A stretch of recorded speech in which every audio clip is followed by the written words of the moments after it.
Hi friends, it's Mr. Alex from Adams Memorial Library, and it's time for another special summer reading edition of the Online Origami Club. Today, we're going to be making an origami rabbit, so make sure you grab those Online Origami Club kits out of your summer reading craft pack, or some paper at home to follow along. I'll show you what else we'll need, and then we'll get folding. So, in order to make our origami rabbit, we're going to need just a couple of things. First thing, obviously, is our Online Origami Club kit. And this is going to have a variety of different papers and colors and patterns that you can pick from in order to make your final project. Then, in order to get really good at making an origami rabbit, we're going to need a piece of practice paper. And I had this piece of scrapbooking paper sitting around the children's room, and I thought that this was a really cool pattern to use for origami. So that's what I'm going to use. But you can use copy paper, notebook paper, anything you have at home to practice with.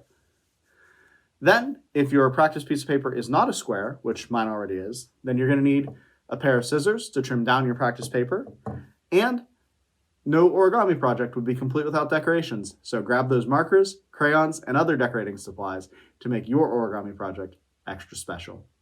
Once you have all that, we'll start folding our origami rabbit. So, in order to make our origami rabbit, the first thing we're going to need to do is turn the pattern side of our paper face down.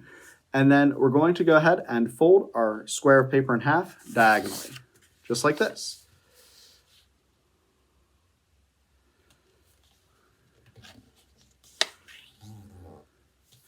Now, as you can see, mine's not a perfect square, so I'm going to go ahead and get those scissors that we talked about earlier and trim off this little bit of extra paper. And once I do that, that's going to actually be the first step of our origami project. So we'll set this scrap aside, and now we have a triangle that looks like this. Then we're going to turn it so that this side, the flat side, is on the bottom, and we're going to fold in half, again like this, so that we have a crease on this side that we're going to use as guidelines later in our project. So we'll go ahead and give that a nice sharp fold, and have something that looks like this. Now, we don't want to keep our project folded like this. We actually want to open it back up. So we're going to open it like this, have a nice line down the middle, and move on to our next step. The next step is going to be to sort of roll up the rim here on the bottom of our project. And the more that you roll up the bottom of your project, like this, the thicker that the ears on your rabbit will be. So for instance, I'm going to fold to about here, and it sort of looks like a sailboat or a hat. If I make the rim, this piece here, a little bigger, then my rabbit's ears will be wider. If I make it a little narrower, then my rabbit's ears will be thinner. So you want to sort of shoot for the middle or find a thickness that you really like for your rabbit's ears. Then we're going to take and use this center crease here that we created as a guideline, and we're going to fold our paper up like this, right along that center piece. So I'll show you what that looks like. Make one fold here, and another fold on the other side. And now our origami project looks like this. We have one side up and the other side up, right along that center crease. Now, at this point, we want to turn our project over so that these lines here are on the back, and we just have a solid piece on the front. And we're going to round out our rabbit's face. So the way that we're going to do that is first we're going to take this top piece here, and we're going to fold that back under so that it flattens the top of our rabbit's head and shows a little bit more of the ears. So we'll go ahead and do that now.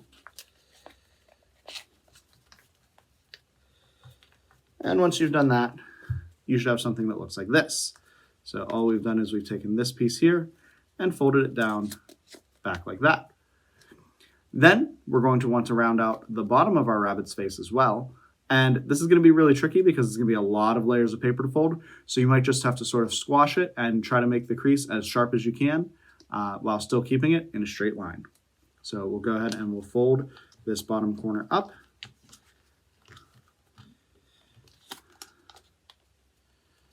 Like this. So all we've done is take this bottom piece here and fold it up behind our rabbit's head like this. Now, because my paper is so thick, it actually has created some separation in my rabbit's ears, and that's okay. You might have the same on your paper. If you don't like that it does that, then you can always try to refold and keep those pieces together. But I think this looks pretty great. So now it's going to be time to decorate our rabbit. First thing that our rabbit's going to need is a nose. So let's go ahead and give our rabbit a nose, a mouth, maybe some whiskers, some eyes, just like this.